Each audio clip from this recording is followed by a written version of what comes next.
Que dire encore après toutes ces paroles entendues? Sinon tout simplement vous dire ma joie d'être pasteur de Saint-Martin depuis bientôt 15 ans et d'être là, ma foi, par hasard, au bon moment, pour fêter avec vous notre alerte centenaire. Une fête, on l'a dit tout à l'heure, que nous avons voulu longue et variée, puisque c'est tout un septennat de célébrations, d'événements culturels, de réflexion et d'échanges, mais aussi de convivialité, que nous avons le bonheur et aussi l'audace d'ouvrir aujourd'hui. Espérons qu'en 2014, ce ne seront plus, comme il y a un siècle, des bruits de guerre, mais un surcroît de paix et de fraternité qui se profileront à l'horizon. Osons nos rêves. Oui, œuvrer à la paix et à la fraternité, mais aussi à un supplément d'âme, voilà bien notre objectif véritable.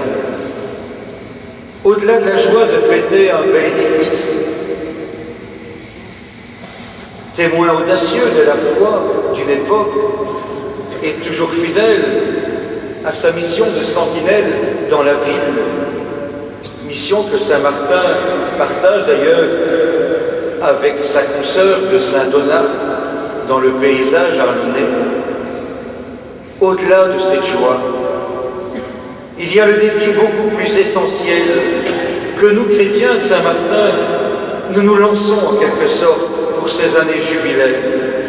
Et c'est bien celui d'une présence signifiante dans la vie.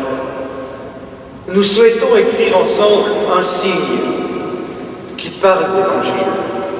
Un évangile toujours jeune et porteur d'espérance, qui donne du sens et qui donne de la vie. Avec, on l'a beaucoup dit ce soir, cette force du dialogue avec nos amis protestants, israélites, avec aussi nos amis des autres grandes religions, avec tous ceux aussi qui se reconnaissent laïcs. Vraiment, même dans ce jubilé, c'est pour nous un grand souci, et nous voudrions trouver à le traduire à la fin de cette première année d'ailleurs, par un colloque qu'on voudrait organiser dans une rencontre de tous les grands courants de pensée. Cela nous semble tellement essentiel aujourd'hui. Merci à vous tous, mes amis, ce soir, pour votre présence encourageante. Merci à tous ceux et celles qui œuvrent ici avec moi. Ce matin, dès 8h30, 2 centenaires se sont retrouvés ici, à 1h matinale.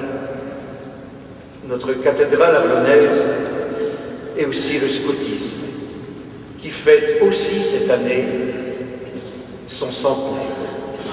Les centaines de scouts et de louveteaux qui étaient présents sont venus écrire aussi avec nous un signe d'avenir. À 11h, comme chaque dimanche, nous avons pu encore nous réjouir de la présence de tant de jeunes familles.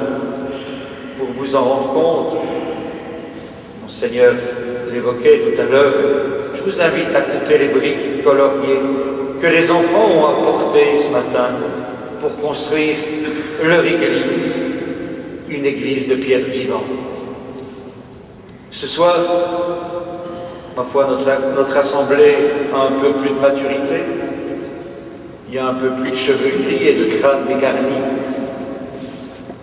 Figurez-vous qu'il y a même, je me permets de le dire, même si c'est un peu avec quelques mois d'avance, une 3e centenaire. Je la vois là-bas au 5e rang. Allez, chère Madame Hélène, levez-vous quand même. Si, hein. Puisque nous allons aussi vous fêter cette année.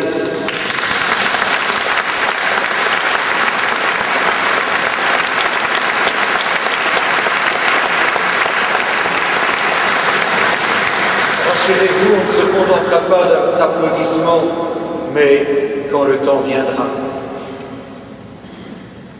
Eh bien, je crois que tous ensemble, dans toute cette diversité de nos générations, nous sommes vraiment porteurs d'enthousiasme.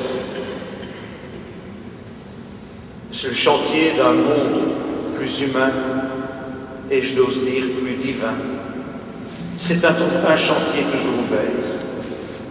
De cela aussi, notre Église Saint-Martin veut être aussi. Après le chant final, que je vous invite à reprendre vraiment en cœur avec notre chère chorale, que je remercie encore une fois. Je vous convie tous, il faudra peut-être prendre un verre ou deux, je ne sais pas, mais je vous convie tous au fond de l'église pour prendre le verre de l'amitié et du jubilé. Vive Saint-Martin, vive Arlon, ville sans frontières.